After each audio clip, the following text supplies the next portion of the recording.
In 1994, in the small town of New Haven in the state of New York, 18-year-old Heidi Allen was abducted from the store where she worked. Two brothers were accused of her kidnapping, but two separate trials led to paradoxical outcomes. All charges were dropped against one brother, while the other was found guilty. However, if you thought, well, at least they caught the guy who did it, by the end of this story, you'll likely change your opinion.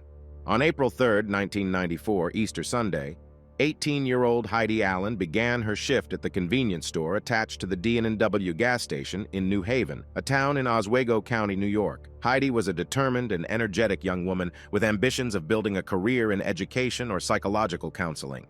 Devoting much of her time to sports, her tall and robust build made her an invaluable member of volleyball and other teams. Despite her athletic prowess, she maintained a friendly demeanor, and everyone noted her warmth and responsiveness. Heidi had been working at D&W for over 2 years. It was her day off, but she agreed to cover a shift so that her colleague could spend the day with her children. Heidi's shift began at 5:45, and she arrived at work with her boyfriend. This was not unusual, as he often accompanied her to ensure she felt safe while opening the store very early in the morning. Typically, he would wait until the first customers arrived and then go about his day. That's exactly how it played out on April 3rd. Another customer entered the store but didn't see any staff. It might have seemed like the store was closed, but the gas pumps were operational and the lights were on inside. The customer went outside and flagged down a passing patrol car. Sheriff's deputies entered the store, finding everything seemingly in order. There was money in the cash register, and $9.50 was on the counter, left by another customer as payment for fuel and a newspaper. There were no signs of struggle or apparent issues. A security alarm was located under the counter, but it hadn't triggered that day. The officers discovered Heidi's car parked on the street, and her purse and car keys were still in the store. Despite the absence of signs of a struggle, the sheriff's deputies concluded that she might have been abducted, and the search for her began immediately. The state police offered assistance to the sheriff's office in Oswego County with the search for the missing girl. They had the resources to block all exits and ensure the abductor wouldn't escape. However, the sheriff inexplicably declined the offer, stating that his team could handle it on their own. Officers checked the punched receipts at the store's cash register and discovered that the last purchase was made at 7:42 when someone bought 2 packs of cigarettes. It was crucial to find this customer, as they were the last person to see the girl at work. Fortunately, the search for this individual didn't take much time. As soon as the news of Heidi's presumed abduction spread through the town, a man named Richard Tibido called the police. He claimed to be the one who was in the store that morning. The girl sold him cigarettes, and he left afterward. When extensive searches for the girl began, local residents, including Richard Tibido, his brother Gary, and his wife Teresa, joined in. Around the same time, Christopher Bivens contacted the police, describing how he drove past the store and saw 2 men leading a tall young woman toward a van. He thought one of the men was holding the woman tightly. He admitted he didn't remember the appearance of the van or the men, but noted that they were quite tall. Despite Richard Tibido voluntarily contacting the police and assisting in the search for the girl, law enforcement grew suspicious of him due to the timing of his purchase, just minutes before the concerned customer approached the sheriff's deputies. Additionally, he drove a van similar to the one described by Christopher. The police searched Richard's van, but nothing connecting the vehicle or its owner to Heidi was found. Richard willingly provided his fingerprints, blood samples, and hair without objection. Due to suspicions surrounding Richard, investigators turned a closer eye to his brother, Gary Tibido. After all, Christopher Bivens saw 2 men taking the young woman out of the store. Gary explained to detectives that he was still sleeping at home that early morning, and his girlfriend confirmed his alibi. A month later, the police charged Richard Tibido with the abduction. Gary was also taken into custody, albeit for a different minor offense unrelated to Heidi's disappearance. While he was in jail, law enforcement managed to build a case against the brothers. Suddenly, 2 inmates emerged, claiming that Gary had said Heidi was no more and she would never be found. Thus, detectives arrested a man who had voluntarily called the police and reported being in the store that morning. Despite no evidence against him, Richard willingly provided all the necessary samples and underwent a polygraph test. However, it seemed to have little significance. Richard and his brother Gary, a person with an alibi, were charged with first-degree kidnapping. A jury trial was conducted separately for Gary Tibido. During the trial, no concrete evidence or forensic testimony was presented, and Heidi was still missing. However, the prosecution was confident in their case.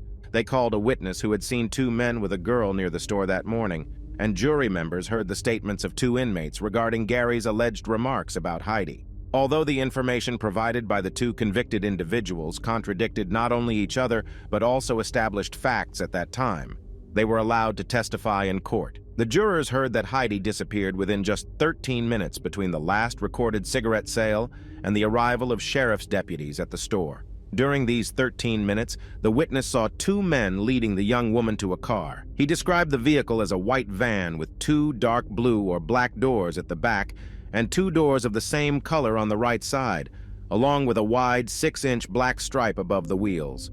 The same witness, Christopher Bivens, identified the van as the one driven by Richard. However, it's crucial to note the interesting evolution in the testimony of this key prosecution witness. Initially, he could hardly recall anything about the men or the van where Heidi was supposedly placed. Suddenly, he could remember minute details, and the height of the men decreased to match the Tibido brothers' heights. Another customer from the store was called to testify. He made a purchase at 7:41, just a minute before Richard bought 2 packs of cigarettes. The man explained that there was a running van in the parking lot, and he assumed it was Richard's. He saw Richard in the store and, for some reason, believed there were 2 men in the van. Essentially, his testimony merely confirmed that Richard Tibido was in the store, a fact that Richard did not deny. A 13-year-old girl also provided testimony, claiming to have seen Richard's van parked at Gary's house shortly after Heidi Allen's disappearance. The girl insisted she remembered this because it was Easter Sunday. She had just woken up and looked out the window to see the van. However, after the trial, she recanted her statements, admitting that it could have been a dream. This constituted the evidence presented by the sheriff's deputies. The prosecutors had no concrete evidence linking the Tibido brothers to the abduction, no motive for the crime, and no logical explanation for why Richard Tibido would buy cigarettes if he intended to abduct the girl. Why not simply pocket the cigarettes when he and his brother allegedly took Heidi out of the store? Despite all this, Gary Tibido was found guilty of first-degree kidnapping. He was sentenced to life in prison, with a minimum of 25 years before being eligible for parole. During Richard's trial, nearly all the same evidence was presented, except for the testimony of the 2 inmates. However, since a different judge presided over the case, and there were different jurors, the outcome of the trial turned out to be entirely different. All charges against Richard were dropped. Richard returned to his family, while Gary began serving his sentence in prison. Gradually, the case of Heidi Allen's abduction began to fade from memory until an unexpected turn occurred in February 2013. A woman named Tanya Priest called the police, claiming she needed to unburden her conscience. She recounted a conversation that took place in 2006 when she gave a ride to her friend Victoria West to the trailer home where she lived with her boyfriend James Steen. The couple invited her inside, and as they chatted about random topics, a news segment about Heidi aired on TV. The girls started discussing what might have happened to her when James suddenly said, "Do you really want to know?" and began his story. It was the last thing the girls expected to hear. Steen revealed that he, along with 2 friends, Roger Breckenridge and Michael Borer, had abducted Heidi that day, taking her out of the store and putting her into Michael Borer's van. Borer was waiting in the van, meaning that 2 men took the girl out of the store, just as witness Christopher Bivens had claimed. The men then drove Heidi to the trailer home of Breckenridge's girlfriend, Jennifer Westcott, on Rice Road in the town of Mexico, Oswego County. Steen added that they had long gotten rid of that van, but the body could still be found in a shed in the woods across from where the trailer had been located. When asked why they had committed such a grave act, Steen explained that Heidi was planning to report to the police their involvement in illegal drug trafficking. At first, the friends didn't believe Steen, thinking he wouldn't harm a fly. However, a few years later, when Steen killed his ex-girlfriend and her new boyfriend, who happened to be his cousin, out of jealousy, Tanya Priest was no longer sure that Steen was so harmless. Interestingly, the police initially hesitated to believe Tanya Priest's words, but she was determined not to give up, and the officers eventually yielded to her persistent requests to investigate this version. They assisted Tanya in secretly recording a phone conversation with Roger Breckenridge's ex-girlfriend, Jennifer Westcott. In the phone conversation, Westcott admitted knowing about what happened to Heidi Allen and went so far as to say that the men didn't bring the abducted girl into her trailer, but left her in the van. However, when sheriff's deputies questioned Jennifer and presented her with the recording, she evaded and claimed she just wanted to quickly end the conversation with Tanya, agreeing with everything she said. During a polygraph test, she lied about knowing who abducted Heidi Allen. Despite this information, law enforcement did not actively pursue the case. At this point, Tanya reached out to Gary Tibido's lawyer because by then, she was convinced of his innocence and wanted to help him secure his release. It's worth noting that the main problem in this case has always been the motive behind the crime. It's entirely unclear why the Tibido brothers would kidnap a girl they barely knew. Similarly, the motive for 3 men to take such a heavy burden upon themselves remains unclear. However, it turns out that such a motive could exist, and law enforcement authorities did not want the truth to come to light. Heidi Allen, an 18-year-old employee at the gas station convenience store, had been a police informant for 3 years. 3 years ago, the girl got into trouble when she was caught by the police during a party her sister wanted to attend. As she was a minor and had put a child who was with her in the car in a dangerous situation, Heidi faced significant problems. In exchange for dropping all charges, the 15-year-old girl made a deal and became a police informant. Although she was a confidential informant, her status was revealed by a bizarre accident. Before she disappeared, Heidi worked with a sheriff's assistant, Chris Van Patten, who accidentally dropped her informant card with a photo and the codename Julia Roberts near the store where she worked. The card was found by Heidi's colleague, Kristen Doole, who returned it to the police. Kristen claimed that she only told her mother about it. But even if the girl told the truth, it is unknown how long the card lay on the ground and how many bystanders could see it. Inmates who testified in court against Gary Tibido claimed that Heidi was worried about Gary because he was planning to involve her in illegal dealings with controlled substances. However, firstly, one of these inmates later recanted his statement. Secondly, Heidi's diary was found, where she detailed her life, and there was not a single mention of the Tibido brothers. Thirdly, the information that Heidi was, in fact, an informant, allows for the dismissal of these baseless insinuations.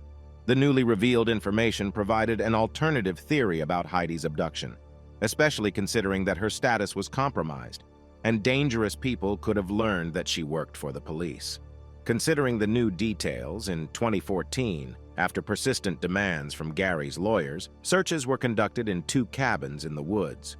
One was literally opposite the place where Jennifer Westcott lived.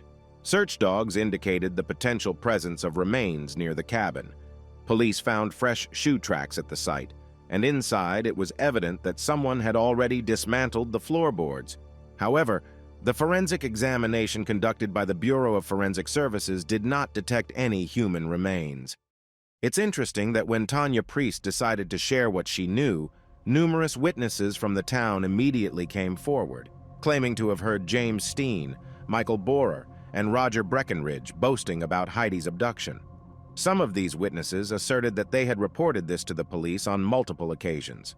Even the key prosecution witness, Christopher Bivens, stated that Steen and Breckenridge looked much more like the individuals leading the girl out of the store. However, as he had never seen their photos before, he considered the Tibbet brothers as possible abductors. Around the same time, it was revealed that in 2004, Heidi's cousin, Melissa Searles, found an envelope in her mailbox containing a gold bracelet she had once gifted to Heidi. The envelope had no postage stamp, indicating that it wasn't sent through the mail, but was personally placed in the mailbox. Melissa claimed that she had not reported this discovery to the police for years because the entire family believed Heidi's abductor was already in prison, and there was no need to reopen the case. However, with the new abduction theory, she apparently felt compelled to share this information. In 2015, the appeal process regarding Gary's accusation began. The defense insisted on a new trial due to a wealth of newly revealed information. 52 witnesses, including 3 considered potential new suspects, testified. A key witness was a woman who drove past the D&W store around 6 a.m. on April 3, 1994. She reported seeing an old, rust-covered van with no black stripe down the middle, confirming that it wasn't Richard Tibido's van. The defense tried to argue that the three men kidnapped the girl, forcing her into Michael Bohr's van, and took her to a cabin in the woods because they feared she would report them to the police. The men, of course, denied everything, but Michael Bohr slipped up by mentioning seeing Heidi's informant card near the store. Furthermore, Bohr told law enforcement that he wasn't a cruel person, so he couldn't have committed such a crime. However, this was untrue. Michael Bohr had previously been accused of kidnapping a young girl, making him, unlike the Tibido brothers, capable of such a crime. What's intriguing is that he was obsessed with this case, collecting a whole box of materials related to Heidi's abduction. One entry in his notes was particularly intriguing. He wrote as if a psychic told him that Heidi hid the bracelet behind the car seat.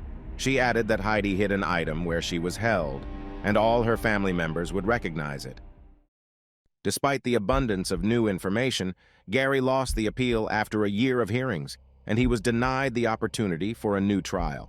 From 2015 to 2018, subsequent judicial decisions also prohibited presenting new evidence due to doubts about the reliability of witnesses and the lack of sufficient proof to substantiate the alleged confessions of the three men. None of the three, James Stein, Michael Bohr, or Roger Breckenridge, were charged in connection with Heidi's disappearance. Perhaps if Gary's lawyers had known about another crucial lead, they might have persuaded the judge to allow a new trial. The prosecutor informed the defense that he had provided them with all case materials.